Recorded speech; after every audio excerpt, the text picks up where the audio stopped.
ang sekretong pagtulong ni Kuma sa Revolutionary Army at ang pagbagsak ng isang world government agents. Matutunghayan nga natin lahat iyan sa pag-release nitong One Piece Full Chapter 1101. Huwag na nga tayong magpatumpik pa at umpisahan na natin ang bakbakang aksyon. Sisimulan nga natin ang buong chapter sa pompisang banat ni Master Oda. Nasa unang page nga nito makikita natin ang buong grupo ng scientist na si Dr. Vegapunk kasama nga riyan ang Vega Force 1 na ginawa niyang replika ng Ancient Giant Robot. Ang title nga ng chapter ay Dear Boney. Sa panel nga na ito makikita nating nagpa-practice si Luffy ng kanyang Devil Fruit ability na Gomu Gomu no Ono sa Mount Columbo ng Goa Kingdom 3 years ago. Kung maaalala nga natin ginamit niya ito upang talunin si Arlong. At sa pagkakataon namang ito nakalapag na si Kuma sa Fuchsia Village dahil nga sa pagka-curious niya kung bakit binabantayan at inoobserbahan ni Dragon ang isla. Makikita nating sa di kalayuan pinagmamasdan niya itong si Luffy na isang 16 na taong gulang na. Naalala nga ni Kuma rito ang pag-uusap nila ni Dragon nung siya ay nasa Revolutionary Army pa. Sa backtrack nga na ito sinabi ni Kuma na marahil malawak ang kaalaman ni Dragon sa maliit na isla dahil sa tuwing sila ay maglalayag ay palagi nga niya itong pinupuntahan at inoobserbahan. Dagdag pa niya rito ay may minomonitor at sinusundan pa itong batang lalaki. Sumagot nga lang si Dragon na weak points nga ng magulang ang kanilang anak. Sa next panel naman ay makikita nating pinagmamasdang maigi ni Kuma si Luffy. Sa kung saan gusto nitong gamitin sa totoong laban ang kanyang matagal ng pinapraktas, gusto nga niyang maging isang pirata at magbuo ng kanyang sariling grupo. Sa kabilangan ng pakikipag-usap ni Luffy sa mga hayop ay biglang tumawag ang world government kay Kuma, gamit ang Denden Mushi. Napatigil si Luffy sa kanyang narinig at may naramdaman nga itong kakaibang presensya sa may malapit. Umalis na si Kuma sa isla at sinabi ng world government na inatake ng pirata ang isang merchant ship at sinusubukan pa nitong tumakas. Sa gitna ng karagatan nadatna ni Kuma ang merchant ship at naabutan niya rin ang barko ng mga pirata. Makikitang nagmamakaawa ito kay Kuma at ibabalik nila ang kanilang mga kinuha. Sumunod na panel nga riyan ay makikita natin ang mga liham na isinusulat ni Kuma para kay Boney, sa mga kanyang napuntahang lugar at kung gaano ito kaganda. Dagdag pa niyang gusto na niyang makita ang nakangiting itsura ni Boney kapag nasaksihan niya rin ang mga nakita ni Kuma. Nag-cut na ang scene at lumipat sa Sorbet Kingdom. Dahil sa ipinangakong pagpapadala ni Kuma ng maraming sulat kay Boney hinihintay niya ito at laging tinitignan ang mailbox. Ngunit wala ni isa man lang ang dumating. Sabi naman ni Gyugyu rito ay marahil masyadong busy si Kuma sa kanyang trabaho at marahil nagkamali ang mensaherong ibon sa pagde-deliver. Sinabi nga din rito ni Old Coney na darating din ang mga sulat. Ngunit lingid sa kanilang kaalaman ay makikita natin sa next panel na dumarating naman pala ang mga sulat ngunit pinupunit lamang ito ni Alpha at itinatapon sa basura. Makikita pa natin ang mga laman ng nakasulat sa liham ni Kuma. Sa kabilang banda naman ay biglang nag-transform itong si Boney sa isang malaking babae at gustong makipag-sparring kay Gyugyu. Habang galit na galit itong si Boney ay biglang dumating si Alpha. Nagulat itong si Alpha na marahil nag-hallucinate siya dahil nakita niyang biglang naging higanti si Boney. Makikitang pinapainom ni Alpha si Boney ng medisina. Sa kabilang side naman ay nagtanong si Gyugyu kay Old Coney na kung bakit walang ibang dapat makaalam sa taglay na Devil Fruit power ni Boney. Sumagot nga lang si Old Coney, dapat meron silang alas sa panahong may insidenteng mangyayari. Lumipat naman ang scene sa Egghead Island kung saan matatagpuan ang laboratorio ni Vegapunk. Makikita natin ang pagbabago ng ulo ni Dr. Vegapunk, naging kahugis na ito ng isang apple at dagdag pa niyang mas gumaan ang kanyang ulo. Makikita natin ang pagtatagpo ni Stussy at ni Kuma. At dahil sa tuluyang pag-e-erase ni Vegapunk sa memorya ni Kuma, inasar ni Stussy itong si Kuma sa kung sino ang mas lamang. Ang tao bang walang pakiramdam o ang katulad niyang isang clone pero may pakiramdam? Nainis lang si Vegapunk at sinabing tao itong si Stussy. Nagtanong si Kuma kung anong mangyayari sa kanya kapag na-erase na lahat ng memorya niya. Sumagot si Vegapunk na may malaking pagbabago sa kung saan ang mga direct orders ng world government ay kanya itong susundin kumpara nang hindi pa siya namomodify. Mawawala na nga ito ng emotions at memorya, even ang laboratorio ay hindi na niya mare-recognize. Dagdag pa ni Vegapunk rito na unti-unti niyang tatanggalin ang memorya ni Kuma hanggang sa dumating ang puntong matatapos na ang pagmamodify sa kanya sa darating na isa pang taon. Makikita nating nagsusulat muli si Kuma ng isang liham. Ginagawa nga ito ni Kuma dahil isang taon na lang ang kanyang nalalabing oras. Ninitian nito ni Stussy. Sumusulat si Kuma ng isang birthday letter dahil malapit na ang 9th birthday ni Boney. Bumalik naman ang scene sa Sorbet Kingdom, dumating na ang 9th birthday ni Boney, masayang masaya sila na nagse-celebrate at kumakain ng malaking pizza na gawa ni Old Coney. Bonnie. Nakatulog na ang lahat. Tinignan muli ni Bonnie ang mailbox kung may dumating ba na sulat. Ngunit bigo itong makakita. Umiiyak itong si Bonnie dahil sa wala pa rin siyang sulat na natanggap mula sa kanyang ama hanggang sa dumating ang kanyang 9th birthday. Sa next panel naman makikita natin lumipat ang scene sa Baltigo, ang main office ng Revolutionary Army. May nakapag-report na tinutulungan sila ni Kuma at umaalis ng walang iniiwang salita. Bakas sa mukha ni Sabo ang pagtataka. Nagsalita itong si Dragon na marahil may malalim na rason si Kuma kung bakit niya ito ginagawa at rerespetuhin na lamang nila ito. Bumalik naman ang scene muli sa Sorbet Kingdom. Completely healed na ang sakit ni Bonnie. Nawala na ang bato sa kanyang muka at gusto na nitong lumabas. Ngunit dahil sa may isang taon pa si Kuma upang matapos ang pag-modify sa kanyang katawan. Tinigilan ni Alpha si Bonnie dahil sinabihan silang i-monitor ito hanggang sa kanyang pang-10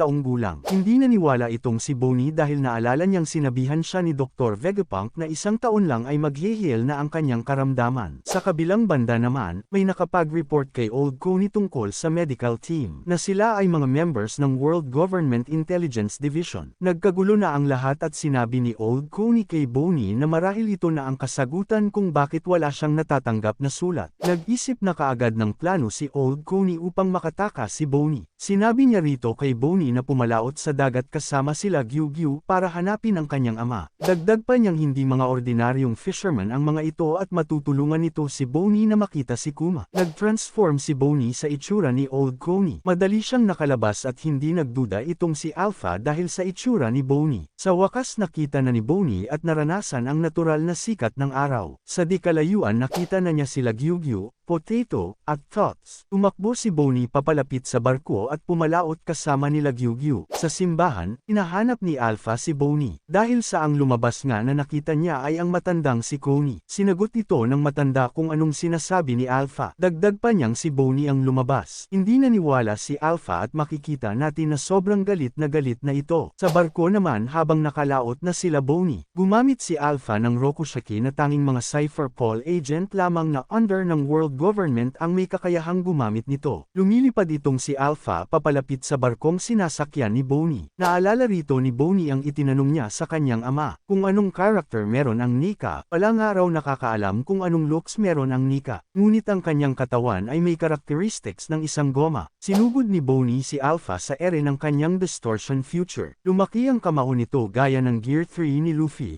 Sinuntok ni Bonnie si Alpha at tuluyang bumagsak ito at natalo. Naglayag na sila sa dagat at wala na siya sa poder ng World Government bilang isang hostage. Nakarating na ang balita at nai-report sa World Government na nakatakas si Bonnie sakay ng isang barkong gamit sa pangingisda upang hanapin ang kanyang ama na si Kuma. At hindi kalaunan tinawag itong barkong pirata ng bagong henerasyon. Napabilang itong si Bonnie sa bagong era na kinabibilangan nila Luffy at ng iba pang kasapi sa Worst Generation. Dito na nga natatapos ang ating full narration ng One Piece chapter. Maraming salamat sa panunood mga ka-One Piece.